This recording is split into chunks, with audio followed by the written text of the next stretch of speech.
अस्सलाम वालेकुम नाज़रीन, मेरा नाम अना यूसुफ है और आप देख रहे हैं प्रोग्राम सिटी एट 10। आज के प्रोग्राम में हम आपके साथ बहुत अहम मालूमात शेयर करने वाले हैं। कुछ गलतियां हमारे से ऐसी हो जाती हैं कि काम सही होने के बजाय हम काम बिगाड़ देते हैं। ऐसे में कुछ टिप्स हैं, कुछ फर्स्ट एड की ऐसी टेक्निक्स हैं जिनका आपको पता होना बहुत ज़्यादा ज़रूरी है।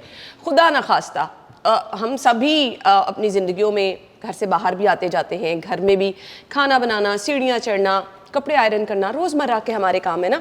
तो इन कामों में अक्सर व बेशतर ऐसा होता है कि हम खुद से कोई ऐसी गलती कर बैठते हैं या कोई नागहानी आफत ऐसी आ जाती है जैसे करंट लग जाना। आजकल हर घर में सिलेंडर का इस्तेमाल हो रहा है क्योंकि गैस नहीं आ रही है, सिलेंडर का फट जाना।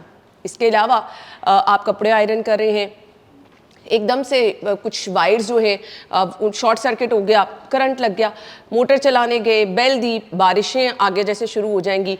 तो बारिशों के मौसम में ऐसा बड़ा होता है कि आपने घर की बेल दी, मोटर चलाई, घर में किसी भी जगह पे करंट आ गया, तो आपने एहतियात क्या करनी है। वो जो पहला आपका स्टेप है वो आपने क्या, खुदा न खास्ता अगर बहुत ज़्यादा किसी को करंट लग गया, आसपास वाले लोग परेशान हो जाते हैं, पैनिक कर जाते हैं, आपने ऐसे में क्या करना है। अगर घर में कोई सीढ़ियों से गिर गया, समझ नहीं आती ना, एकदम से कोई सीढ़ियों से गिर गया, पाँव टेढ़ा हो गया, घुटने पे ज़्यादा चोट लग गई, तो आपने फौरी तौर पर क्या करना है। जो आपके घर में जो मरीज़ है, हम ऑब्वियसली रेस्क्यू को कॉल कर देते हैं, लेकिन रेस्क्यू के आते तक सम टाइम हम खुद काम ख़राब कर चुके होते हैं। क्या करते हैं जी, गरम पट्टी बांध दी, टांग को वैसे पकड़ के बांध दिया या बाजू को वैसे पकड़ के बांध दिया। हम इस तरह की गलतियां कर देते हैं कि वो जो फौरी तौर पर आप पहला स्टेप उठाते हैं उससे काम ख़राब हो जाता है, हड्डी जो है वो उल्टी सीधी हो जाती है। ऐसे में एक और जी, घर में खाना बनाते हाथ पे कुछ लग गया, जल गया आपका हाथ, बहुत सारे ऐसे छोटे छोटे वाक़यात हो जाते हैं। राह चलते अक्सर एक्सीडेंट हो जाता है। आजकल वैसे तो रेस्क्यू की टीमें, जब से बाइक सर्विस रेस्क्यू की स्टार्ट हुई है तो मैं बहुत जगह जगह देखती हूँ कि खुदा न खास्ता अगर कहीं एक्सीडेंट हुआ है तो फौरी तौर पर रेस्क्यू टीम जो है वो पहुँच जाती है। बहुत शॉर्ट टाइम रह गया, बट स्टिल अगर आप देखते हैं कि कोई एक्सीडेंट हुआ है, किसी ने हेलमेट नहीं पहना, हेड इंजरी हो गई है, किसी के टांग पे चोट लग गई है, बाजू पे चोट लग गई, तो आपने फौरी तौर पर अगर किसी की हेल्प करना चाह रहे हैं राह चलते, तो आपने क्या करना है। फिर खुदा न खास्ता हमारे लाइफस्टाइल ऐसे है ना कि घरों में अक्सर देखते हैं किसी को हार्ट अटैक हो गया तो फौरी तौर पर क्या करना है, बच्चा पानी में गिर गया क्या करना है। ये वो चीज़ें हैं जो कहीं ना कहीं हर रोज़ हम प्रैक्टिस देखते रहते हैं, होता रहता है। तो सबसे पहले तो मोहतात रहें, इन चीज़ों का बहुत ज़्यादा ख्याल रखें। लेकिन खुदा न खास्ता ऐसा हो जाए तो हम आज आपके साथ टिप्स शेयर करने वाले हैं। पैनिक आपने बिल्कुल नहीं करना। ये छोटी छोटी चीज़ें अगर आपको पता होंगी तो आप अपने किसी प्यारे को बचा सकेंगे। ले जी, हमारे साथ जो हमारे मेहमान मौजूद है रेस्क्यू 1112 से इंस्ट्रक्टर हैं जी हैदर साहब, और वसीम साहब ने हमें ज्वाइन किया है। अस्सलाम वालेकुम। वालेकुम सलाम, थैंक यू वेरी मच। बहुत बहुत शुक्रिया हैदर साहब। सबसे पहले आपसे स्टार्ट कर लेते हैं। ये जो मैंने रोज़मर्रा चीज़ें डिस्कस की, ये कहीं भी कभी भी किसी के साथ भी हो जाती हैं। तो फर्स्ट एड और ये जो छोटी छोटी चीज़ें हमने सीखनी है, इनका रोल क्या होता है, ये वाकई ज़िंदगी बचा देती हैं? Thank you very much ma'am. Ma'am इसमें आपने बड़ा अच्छा ऑलरेडी डिस्क्राइब कर दिया है और बिल्कुल एग्जैक्ट आपने ठीक है। बहुत सारी चीज़ें जो है ना रेस्क्यू 1122 से आने से पहले मैनेज करने की हैं और कम्युनिटी से एसोसिएट होती हैं।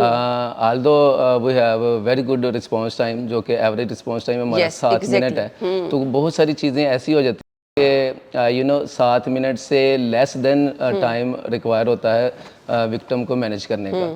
तो उसके पॉइंट ऑफ व्यू से हमने रेस्क्यू 1122 ने 3 इमरजेंसीज जो है ना वो फिल्टर आउट की हुई हैं स्पेशली कम्युनिटी के लिए। अच्छा। जो उनमें कम्युनिटी की पार्टिसिपेशन, एक्टिव पार्टिसिपेशन बहुत ज़रूरी है। अच्छा। तो उसमें है पहला है कार्डिक रेस्ट। अगर हो जाता है, सडन कार्डिक रेस्ट हो जाता है, तो मेडिकल साइंस ये कहती है कि कार्डिक रेस्ट के केस में दिल बिल्कुल बंद है, फेफड़े बंद हैं। तो विक्टिम के पास 4 से 6 मिनट हैं अगर आप टैक्टिकली उसको बचाना चाहते हैं। अच्छा। और जबकि रेस्क्यू 1122 का रिस्पांस टाइम जो है वो 4 से 7 मिनट एवरेज रिस्पांस टाइम है। और सम टाइम देखें ना हमारे यहाँ किस तरह की ट्रैफिक है, आप रेस्क्यू को भी जिम्मेदार नहीं ठहरा सकते। आपका रिस्पांस टाइम जितना मर्जी अच्छा हो, हमारे यहाँ ट्रैफिक के मसाइल, फिर कभी ऐसा होता है जी कभी आपको एड्रेस नहीं मिल रहा होता। ये चीज़ें रियलिटी है ना, एग्जिस्ट करती हैं। तो कुछ चीज़ें इसलिए हम चाहते हैं कि आपको पता होनी चाहिए। एग्जैक्टली तो you know despite of the fact कि हम बहुत आला रिस्पॉन्स टाइम देते हैं, लेकिन अगर कार्डिक अरेस्ट का विक्टिम हमारे पास आया है तो हम 4 से 7 मिनट में पहुंच रहे हैं, तो विक्टिम के पास जो है ना 4 से 6 मिनट ही हैं अगर हमने सरवाइव करना है। अच्छा, आपकी रेस्क्यू की जो एक गाड़ी है उसमें वो तमाम इब्तदाई चीज़ें मौजूद होती हैं जो किसी हार्ट पेशेंट के लिए ज़रूरी होती हैं फौरी तौर पर?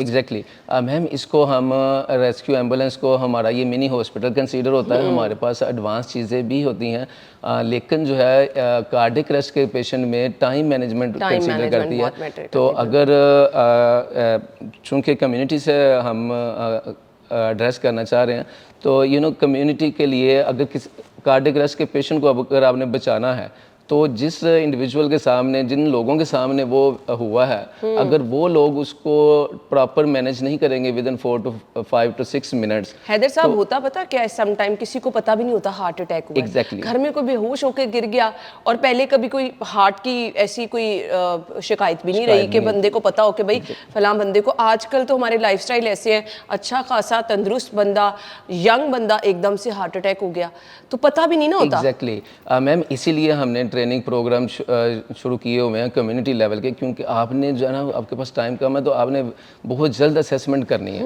उसमें पहली असेसमेंट ही ये है, अगर आपके सामने कोई सडन कोलैप्स हुआ है तो आपने असेसमेंट ये करनी है कि पेशेंट रिस्पॉन्सिव है या अनरिस्पॉन्सिव है। आपने 5 से 10 सेकंड में जो है वो उसको चेक कर लेना, उसका राइज एंड फॉल एब्डोमेन का देख लेना, उसके जो है ना नॉर्मली हम देखते हैं कि सांस आ रहा है ऐसे देख ले।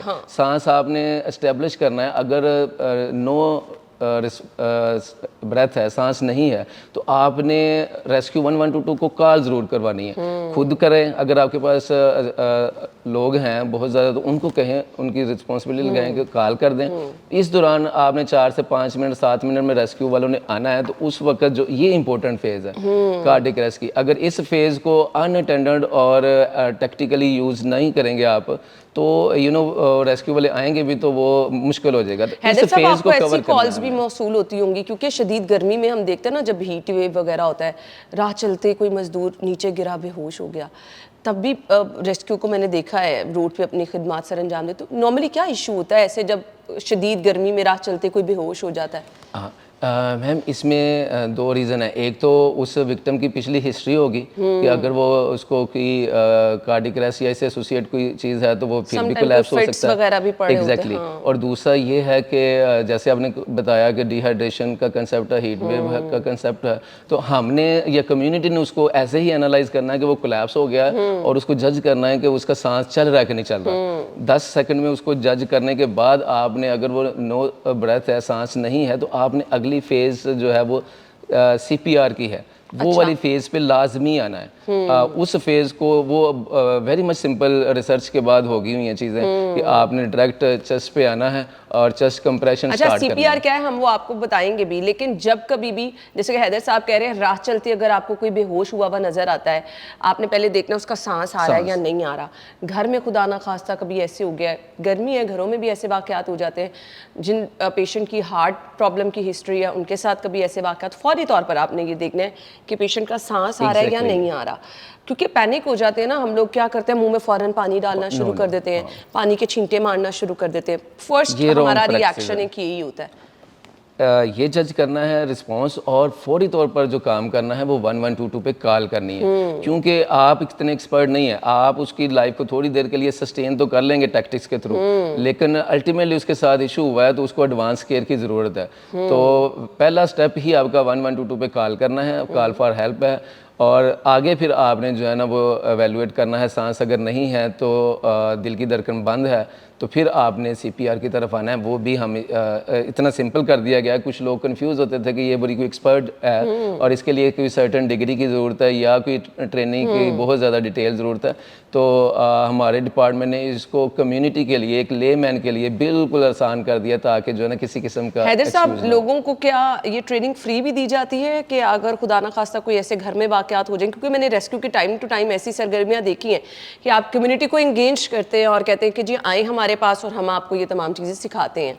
एग्जैक्टली मैम, हमारा जो एक मिशन है कि इमरजेंसी को होने से रोकना है, उस मिशन के तहत हमने एक प्रोग्राम डिज़ाइन किया है जिसको हम कहते हैं पाकिस्तान लाइफ सेवर प्रोग्राम। तो उसके तहत हमारा ये मिशन है कि हमने हर घर में फर्स्ट एडर प्रोवाइड करना है। ग्रेट। तो उसमें हम पहली फेज़ में इंस्टीट्यूशन, एजुकेशनल इंस्टीट्यूशंस को टच करते हैं, इंडस्ट्री को टच करते हैं, और इवन हॉस्पिटल्स के स्टाफ जो है ना उनको भी हम टच करते हैं, जहाँ भी मोर देन 50-100 लोग मौजूद हैं। तो हमारा ये मिशन है कि हमने वो 4 मिनट जो है ना वो जो गैप है वो उसको कवर करना है। तो उसके लिए हम जो है ना विदाउट कास्ट, आपने अभी ये भी पूछा कास्ट, विदाउट एनी कास्ट हम जो है वो ये हर घर तक पहुंचने की कोशिश कर रहे हैं, और इंशाल्लाह इसका बहुत ज़्यादा इम्पैक्ट भी हुआ है। चलें जी, वी रियली अप्रिशिएट। अब इसमें कम्युनिटी का रिस्पांस बड़ा अहम होता है। अगर आपके बच्चे यूनिवर्सिटी में हैं, स्कूल कॉलेजेस जाते हैं, ये छोटी छोटी चीज़ें आपको खुद भी अपने बच्चों को सिखानी है। अदरवाइज हम आगे चल के ऐसे सेशन जो हैं वो अपने प्रोग्राम में शामिल करेंगे जो कि आपके लिए बहुत हेल्पफुल हो सकते हैं। ब्रेक ले लें, ब्रेक के बाद आते हैं जी। स्टे विद अस।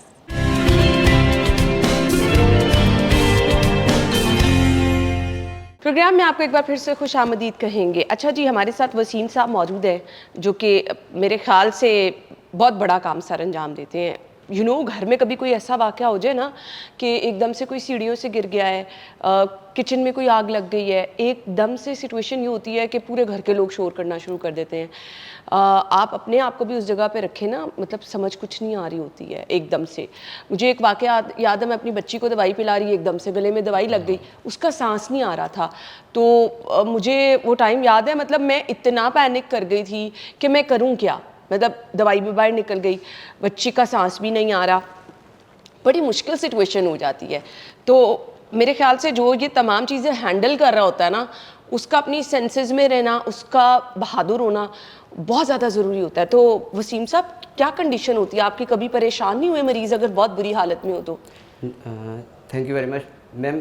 जब भी हम जाते हैं तो पैनिक इसलिए नहीं होते कि हमारे पास स्किल है, हमारे डिपार्टमेंट उन्होंने हमें स्किल प्रोवाइड किया हुआ है, तो हम हर इमरजेंसी को हम डील करने की सलाहियत रखते हैं। और इसके साथ साथ जो है हम पेशेंट को भी सिक्योर करते हैं, और उनके साथ जो अटेंडेंट होते हैं उनको भी हम इंकरेज करते हैं कि आप रिलैक्स रहें, और हम आपकी जो भी होगा हम आपकी हेल्प करेंगे। ज़बरदस्त, वी रियली अप्रिशिएट। इसमें हमें कार्डिक पेशेंट भी होते हैं, रोड ट्रैफिक होते हैं, डिफरेंट एमरजेंसीज जो हम डील करते हैं, तो उसमें हम सिर्फ स्किल है, और ये स्किल निखार आता है ना आप जितना काम करते जाते हैं। इसमें मैम ये है कि हमारा जो एक पैरामेडिक स्टाफ है वो अपनी एक शिफ्ट में 8 से 10 लोगों को डील करता है, जिसमें जो है वो तकरीबन 60% रोड ट्रैफिक एक्सीडेंट हैं और सीवियर किस्म के हैं।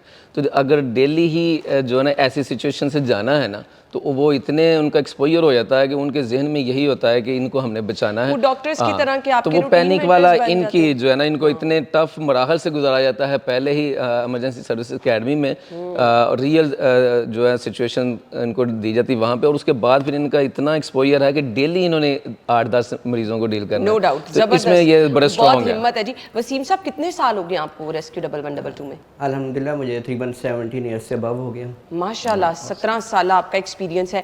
अभी तक का कोई ऐसा वाकया जो आप खुद शेयर करना चाहें जिसमें आप खुद परेशान हो गए हो कि मरीज़ को आपने बचा लिया? मैम, जो पेशेंट होता है उसको हमारी यही कोशिश होती है कि हम स्कोर करें, लेकिन हम जो बेसिकली जो हम ट्रेनिंग कोविड के दौरान भी अपनी खिदमत जारी है? जी मैम, कोविड में भी हमने डायरेक्ट लाइजन किया है पेशेंट से, और उनको शिफ्ट भी किया है। इसके अलावा जो कार्डिक पेशेंट है जिसकी हम आज ट्रेनिंग देंगे, उसमें ये है कि कार्डिक मैंने खुद यूज़ किया है, CPR करते हुए लाइफ सेविंग की है, मरीजों की जान बचाई। ऑन द स्पॉट सर, आपको तो सलाम पेश करना चाहिए।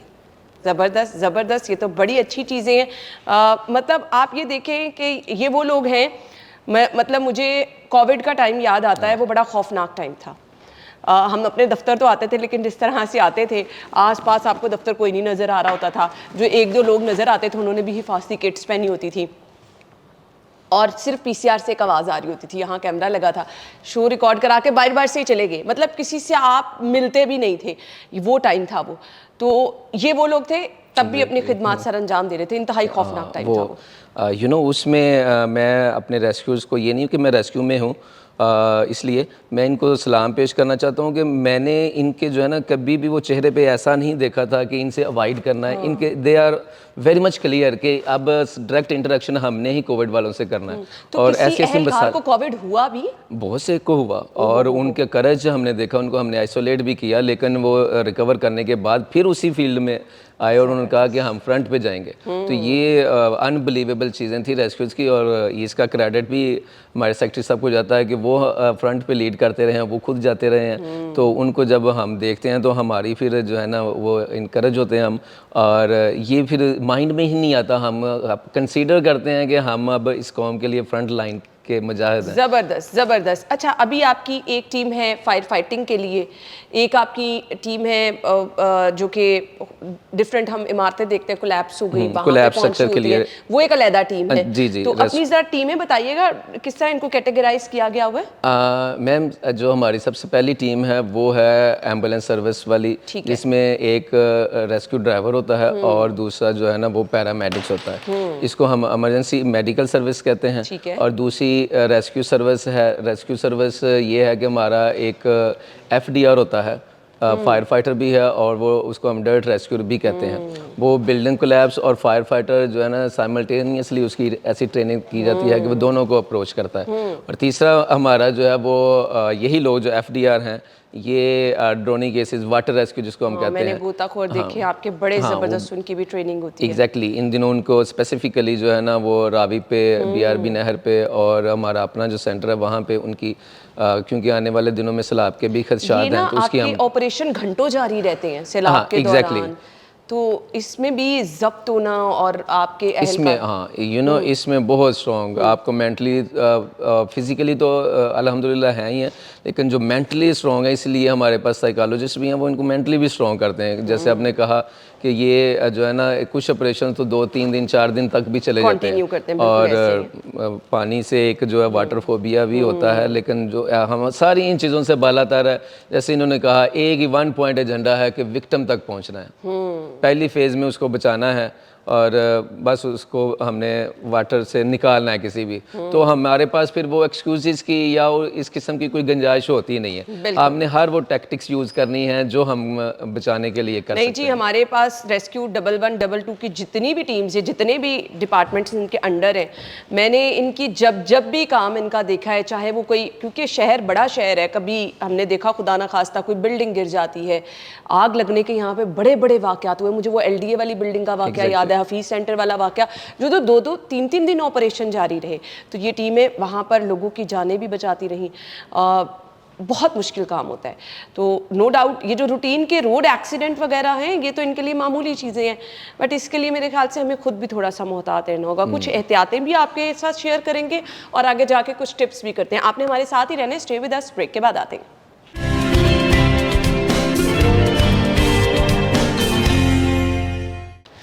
Welcome back once again. खुदा ना खास्ता अगर आपके घर में कोई फेंट होके एकदम से गिर गया और आपको नहीं पता कि उसकी हार्ट अटैक की या कोई दिल का पेशेंट है, उसकी कोई हिस्ट्री ऐसी है कि पहले कोई दिल की तकलीफ हुई, अब इस बारे में तो किसी को नहीं ना पता। जैसे मैंने भी जिक्र किया कि अभी हम देख रहे हैं बहुत यंग लोगों में हार्ट अटैक के वाक़यात हो रहे हैं। तो अगर कोई घर में बेहोश होकर गिर गया है तो आपने क्या करना है? वो कैसे पता चलेगा कि उसको हार्ट अटैक हुआ है या किसी और रीज़न की वजह से वो फेंट हुआ है? सर हमने क्या करना है? सर सबसे पहले जो है वो आपने विक्टिम का जो है ना वो रिस्पांस लेना है, चेक करना है उसका सांस आ रहा है कि नहीं आ रहा। तो उसके लिए वसीम साहब जो है वो चेक करेंगे। इसका सबसे पहले तो अपने हवास आपने कायम रखने हैं, थोड़ा सा खुद एक्टिव रहना है। अगर घर में सभी वो परेशान हो जाएंगे तो फिर आप विक्टिम को नहीं बचा सकेंगे। जी वसीम साहब। विक्टिम के पास ये गए हैं, उनको जो है ना इन्होंने सांस चेक करना है, एस्टेब्लिश करना है, क्योंकि इसमें हमने टाइम वेस्ट नहीं करना। अच्छा। और ये सर पकड़ के आपने ऊपर किया सबसे पहले। वो ऊपर करने के बाद इन्होंने माउथ और नोज़ पे अपना कान लगाया है और आईज़ अपनी इन्होंने फोकस की हैं चेस्ट रीजन पे। उसका राइज एंड फॉल देखेंगे और 5 से 10 सेकंड, ज़्यादा टाइम कंज्यूम नहीं करना। इन्होंने वो इस्टेब्लिश कर लेना है कि इसका सांस नहीं है, क्योंकि कम्युनिटी लेवल पे टाइम कम है, तो 5-10 सेकंड में करने इस्टेब्लिश करने के बाद उसका सांस नहीं है तो 5 से 10 सेकंड में आपको ये पता चल जाना चाहिए नाक और मुंह से आपने देखना है सांस आ रहा है या नहीं आ रहा। नेक्स्ट स्टेप क्या और होगा? फिर जो है फौरी तौर पर इन्होंने खुद या किसी से 1122 पे कॉल करवानी है और सीपीआर स्टार्ट कर देना है। अच्छा। सीपीआर में ये है, इसको हम कंटिन्यू चेस्ट कंप्रेशन कहते हैं। चेस्ट कंप्रेशन के लिए आपने करना क्या है कि जो सीने की हड्डी है उसके निचले हिस्से पर अपना ऐसे हैंड रखना है एक, और ऊपर उसके पावर हैंड रख देना है। ओके। पावर हैंड रखने के बाद इसकी सर्टेन पोजीशन है कि आपने ये बिल्कुल आपके जो है ना स्ट्रेट और वर्टिकल बैठने का तरीका आपका ये होना एग्जैक्टली वर्टिकल स्ट्रेट हूँ, और ये जो आपकी थाइज हैं इसके थाइज के ऊपर आप खड़े हो, आप पीछे बैठे हुए ना हो। ठीक है, ठीक है। और फिर आपने आपका बॉडी वेट जो है वो आपकी आर्म पे हो और आपकी आईज जो है ना उसके चेहरे की तरफ हो, ताकि उसके एक्सप्रेशंस को देखते जाए। और फिर आपने सीपीआर स्टार्ट कर देना है। सीपीआर स्टार्ट करने में जिन बातों का ख्याल रखना है वो ये है कि सरफेस शुड बी हार्ड। ये जो चार पे होना चाहिए, बेड वगैरह पे नहीं करें। बेड पे नहीं होना चाहिए, चारपाई पे नहीं होना चाहिए, और भी कोई जो फ्लेक्सिबल सरफेस है उस पे नहीं होना चाहिए। वो सरफेस की तो सीपीआर होगा, इंडिविजुअल उस विक्टिम का नहीं होगा। यानी अगर आपका मरीज बेड पे है, चारपाई पे है, तो उसको फौरी तौर पर नीचे एग्जैक्टली वो ये एक बेसिक क्राइटेरिया है। कुछ लोग इसको जो है ना वैसे ही शुरू हो जाते हैं। और ये करते चले जाना है। ये करते कैसे चले जाना है इसका मैं बता देता हूँ कि 1 मिनट में अगर जब आप टेक्निकल ये सारी पोजीशन बना ली है तो 1 मिनट में आप 120 मरतबा कंप्रेशन देंगे। जब 120 मरतबा कंप्रेशन देंगे, इसकी काउंटिंग भी है, वो काउंटिंग भी कर सकते हैं। वैसे एक मोबाइल में मेट्रोनोम के साथ एक ऐप भी है, वो भी 120 पे एडजस्ट करके उसकी टिक टिक की आवाज़ आती है, वो भी हम कर सकते हैं। लेकिन वो चूँकि टाइम कंज्यूम होता है, लोगों को इतना टाइम नहीं होता। तो इस पे आपने जो है ना वो कंप्रेशन आप मुझे सिखा सकते हैं अगर मैं वहाँ पर एग्जैक्टली ये इसके लिए कोई किसी डिग्री की जरूरत नहीं है, किसी और किसी प्रैक्टिस चाहिए। वसीम साहब थोड़ा सा मुझे टाइम देंगे, मैं भी, क्योंकि मैं इसलिए कर रही हूँ कि सब लोग ये सीखेंगे, आसान है। सो आपका बैठना जो है वो बहुत वो बैठना मैटर करता है। एग्जैक्टली तो ये एग्जैक्टली ज़बरदस्त। आपका जो हैंड थोड़ा सा और उसको जज करना है कि सीने की हड्डी के थोड़ा सा ऊपर, सीने की हड्डी लोअर हड्डी जो है वहाँ पे एग्जैक्टली थोड़ा सा उस तरफ एग्जैक्टली। अब आपने ये जज करेंगे आपका जो ये वर्टिकल नहीं है, एग्जैक्ट 90 का एंगल। ठीक है। आपका बॉडी वेट आपके आर्म पे ऊपर की तरफ, आपकी ये जो थाइज हैं इन पे भी आप एग्जैक्ट ऐसे खड़ी हुई हो, ऐसे। ठीक है। पीछे को ऐसे नहीं, एग्जैक्ट ऐसे, ये ऐसे। ठीक है।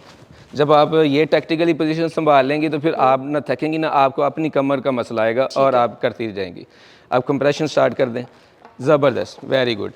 इसमें जो खास बात का ख्याल रखना वो ये है कि 2 से 2.4 इंच इसकी डेप्थ हो। अच्छा, और दबाने के बाद जैसे आप ज़बरदस्त कर रही हैं कि आप इनको वापस भी रिकॉइल भी कर रही हैं, तो वापस भी आने देना है।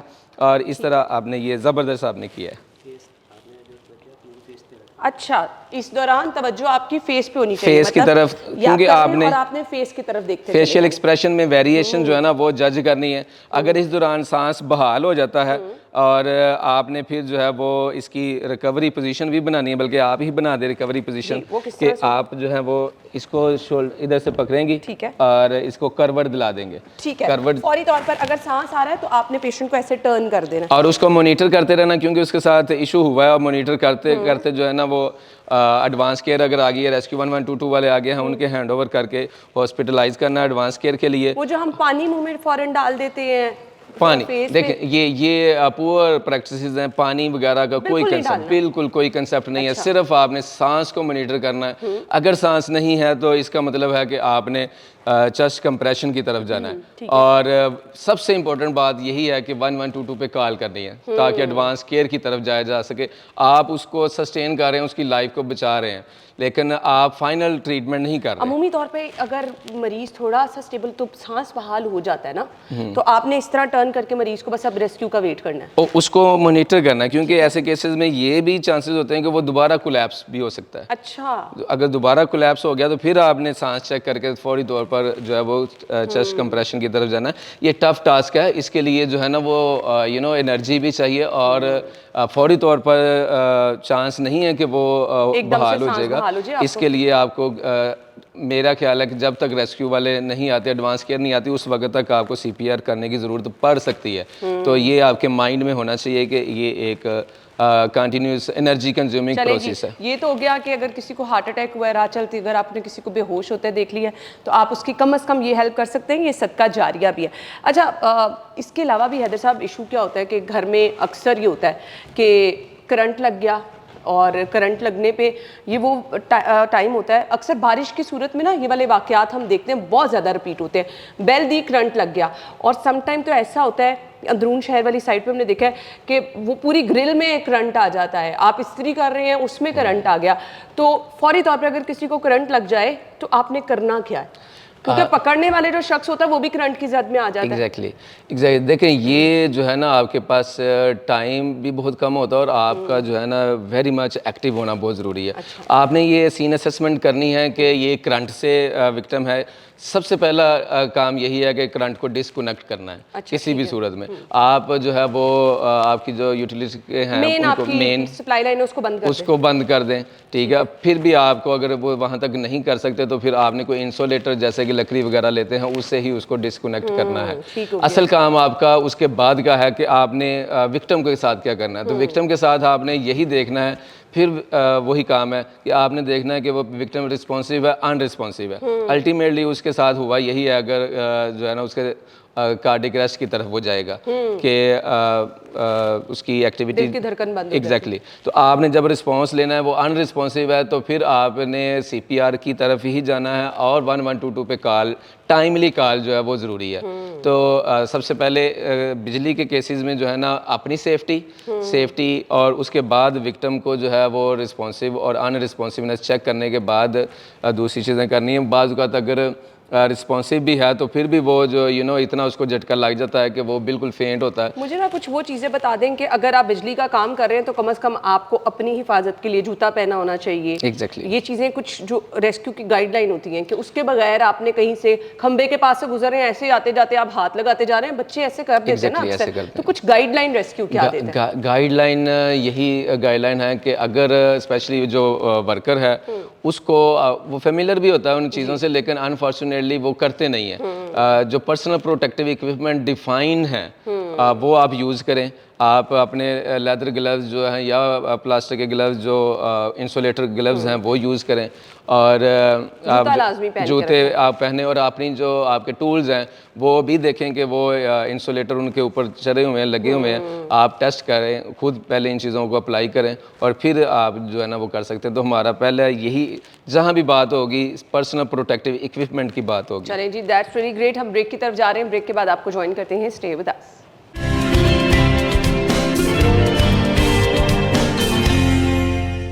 Welcome back once again. अच्छा, अभी हम ब्रेक में डिस्कस कर रहे थे और अब इनके एक्सपीरियंस पे जो बहुत ज़्यादा चीज़ें आती हैं, हम वो मैं कह रही थी कि ज़रूर आप हमारे साथ डिस्कस करें। सो हैदर साहब हमें बता रहे थे कि कुछ ऐसे वाक़यात होते हैं कि ब्लीडिंग बहुत ज़्यादा हो रही होती है विक्टिम को, और जो आसपास वाले हैं उनको समझ नहीं आ रही होती क्या करें, तो ब्लड लॉस हो जाना भी एक बहुत बड़ा जो है वो प्रॉब्लम हो जाता है। आप मरीज़ को स्टेबल नहीं रख सकते हैं। ऑलरेडी अगर किसी को ब्लड की कमी का कोई शिकार है तो उसका पहले ही ब्लड इतना निकल गया, तो क्या करना है सर हमने? जी मैम, इसके वैसे तो बहुत सारे तरीके हैं, लेकिन कम्युनिटी लेवल पे एक आम बंदे ने, एक लेमैन ने, अगर उसके सामने कोई इंजरी हुई है, कोई कट लगा है, रोड ट्रैफिक एक्सीडेंट हुआ है, तो उसने रेस्क्यू के आने से पहले क्या करना है, वो बहुत सिंपल चीज़ें हमने रखी हैं, वो ज़रूरी हैं। उसमें सबसे पहले यही है, कंसीडर करें, सपोज करें कि अगर जो है वो यहाँ पे फोर आर्म पे डीप कट है तो ये शर्ट सारी भरी हुई होगी, तो सबसे पहले जो आपने काम करना है एक आम बंदे ने, उसने इस को साइड को जो है ना वो लोकेट करना है। लोकेट करने के लिए ये एक्सपोज करना है, तो इसको ऊपर आप कर देंगे शर्ट को। कोई एक्सीडेंट हो गया, ब्लीडिंग बहुत ज़्यादा हो रही है, वर्क प्लेस पे एक्सीडेंट है, डीप कट है, आर्टरी का, वेन का, कैपिलरी का कट है, तो आपने क्या करना है, जो सबसे पहला काम है वो आप जाके डायरेक्ट प्रेशर देंगे। अच्छा, बेहतर है अगर आपके पास जो है ना डायरेक्ट आपका ब्लड से एक्सपोजर ना हो, आपके पास ग्लव्स हो, कोई साफ कपड़ा हो, वो आप ले लें। अगर नहीं भी है तो आपने डायरेक्ट प्रेशर आपने देना है। जब डायरेक्ट प्रेशर आपने देना, साथ आपने रेस्क्यू 1122 पे कॉल जरूर करवानी है। यानी आपने ब्लड को रोकने की कोशिश करी। एग्जैक्टली अच्छा। ये एक ड्रग जोर से दबा दे, मैक्सिमम जितना जोर से दबा सकते हैं। एग्जैक्टली जितना आप जोर से दबा सकते हैं। अगर तो ज़्यादा वाइड कट है तो उसमें अगर आपके पास कोई कपड़ा है तो उसको कपड़े को उसमें फिलिंग करें। अच्छा। फिलिंग करने के बाद आप उस फिलिंग पे जोर से जो है ना दबाए रखें। अब जब आपने ये दबाए रखा है तो 10 मिनट तक अगर आप इसको ऐसे ही दबाए रखते हैं और साथ हमने 1122 पे कॉल की हुई है तो रेस्क्यू वाले भी आ जाएंगे। और बहुत ज़्यादा चांसेस हैं, रिसर्च ये कहती हैं कि कुछ जो इसमें क्लोटिंग के लिए खास प्रोटीन होती है वो एक्टिव हो जाती है और उस 10 मिनट तक अगर आप प्रेशर के साथ दबाए रखेंगे तो बहुत ज़्यादा चांसेस है ब्लीडिंग खुद ही जो है वो रुक जाएगी। और अगर ब्लीडिंग नहीं रुक रही तो आपने दूसरे स्टेप की तरफ जाना है और दूसरा स्टेप है कि आपने दिल के लेवल से जो कि पंप बड़ी स्पीड से कर रहा है उस लेवल से आपने उसको एलिवेट कर देना है, ऊपर कर देना। प्रेशर के साथ ही आपने एलिवेट कर दिया और एलिवेशन के साथ ही आपने 1122 का वेट करना है। और अगर फिर भी ब्लीडिंग का कोई सीपज हो रही है तो फिर आप ये भी चीज़ें कर सकते हैं कि जिस पार्ट पे हुआ है उसके ऊपर जो है वो कुछ प्रेशर पॉइंट्स होते हैं जहाँ से प्रेशर के साथ आ रहा है। अगर आप उन प्रेशर पॉइंट्स को जैसे ये ब्रेकियल प्रेशर पॉइंट्स है इसको अगर आप दबा देते हैं तो फिर भी जो है वो चांस है कि ब्लीडिंग रुक भी जाएगी और जो ब्लीडिंग फ्रीक्वेंटली वो स्पीडी हो रही थी उसका जो टाइम है वो कम हो जाएगा और इस दौरान रेस्क्यू 1122 वाले आ जाएंगे। तो इसमें ये बहुत एक्टिव, बहुत परफेक्ट चीज़ है कि आपके पास कोई बैंडेज, कोई ट्रेनिंग या दूसरी किस्म की कोई पायोडीन इस किस्म का कोई एक्सक्यूज़ नहीं रहा। आपने सिंपल 3 स्टेप करने हैं और आप जो है वो पकड़ सकते हैं। अच्छा हैदर साहब, मैंने ना अनफॉर्चुनेटली 1-2 तो रोड एक्सीडेंट अपने सामने देखे हैं। सर जाके बिल्कुल फुटपाथ के साथ लगा, ब्लीडिंग शुरू हो गई, ऐसी सूरत में क्या करना है आपने?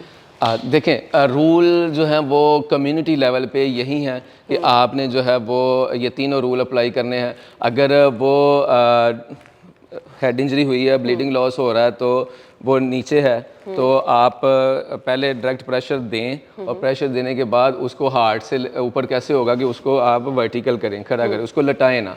अगर वो लेटा रहेगा तो वो दिल के लेवल पे प्रेशर के साथ ब्लड आता रहेगा। क्योंकि ये मैं कम्युनिटी लेवल की बात कर रहा हूँ। आपने जो है ना टाइम मैनेजमेंट करनी, टाइम मिनिमम करना है कि ज़्यादा टाइम में कम ब्लीडिंग हो ताकि रेस्क्यू वाले आगे एडवांस केयर कर सकें।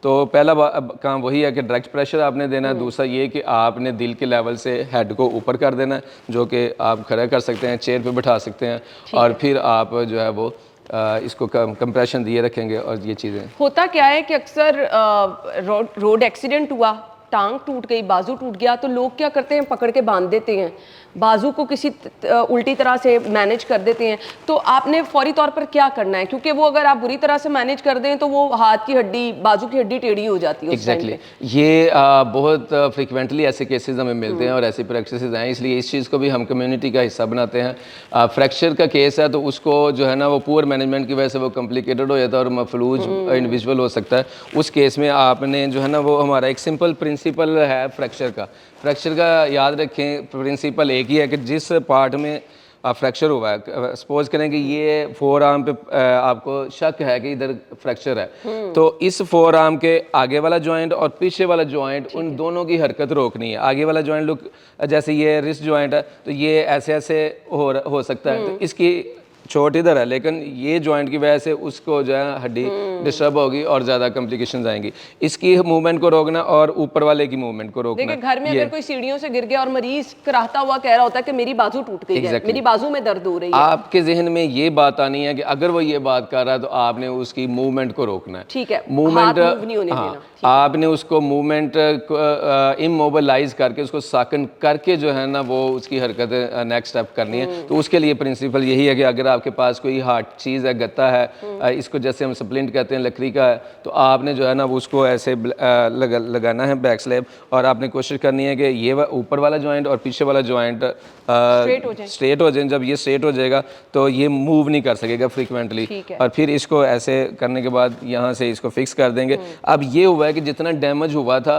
वो वहाँ पे फिक्स है, रुक जाएगा और उसकी पेन भी कम हो सकती है और फर्दर इसको एडवांस केयर के लिए का आप इजीली लेकर जा सकते हैं। तो ये चीज़ें बहुत ज़रूरी हैं इस पॉइंट ऑफ व्यू से।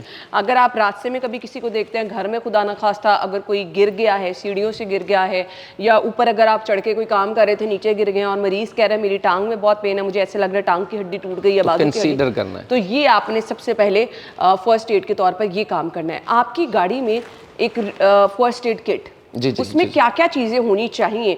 खुदा न खास्ता किसी को नहीं पता होता, रात चलते आप बड़े आराम से जा रहे हैं, किसी की वजह से एक्सीडेंट हो गया, तो फर्स्ट एड किट जो है उसमें क्या क्या चीज़ें होनी चाहिए? जी मैम, फर्स्ट एड किट में वैसे तो हमारी बहुत सारी चीज़ें हैं, जो बेसिक चीज़ें हैं उसमें मैंने ये कुछ डिस्प्ले की हैं।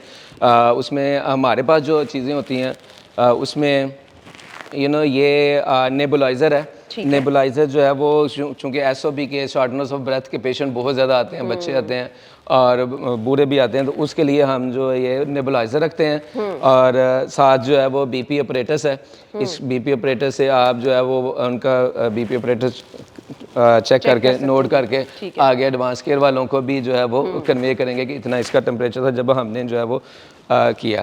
साथ हमारे पास ये गाज पीस हैं, वही जो मैंने आपको बताया ब्लीडिंग कंट्रोल के लिए, और इसके साथ साथ हमारे पास ये इंजेक्शंस हैं पेन की, चूँकि बेसिक शिकायत होती है पेन और वॉमिटिंग के लिए हम इंजेक्शन जो है ना वो यूज़ करते हैं। ये बुनियादी चीज़ें हैं जो कि रेस्क्यू एहलकारों के पास होती हैं। ये पल्स ऑक्सीमीटर भी है, इससे आप ऑक्सीजन सैचुरेशन चेक करने के बाद और पल्स रेट चेक करने के बाद भी जो है वो काफ़ी एनालाइज कर सकते हैं। हो जाती है कि पेशेंट की ना कंडीशन उस टाइम क्या है।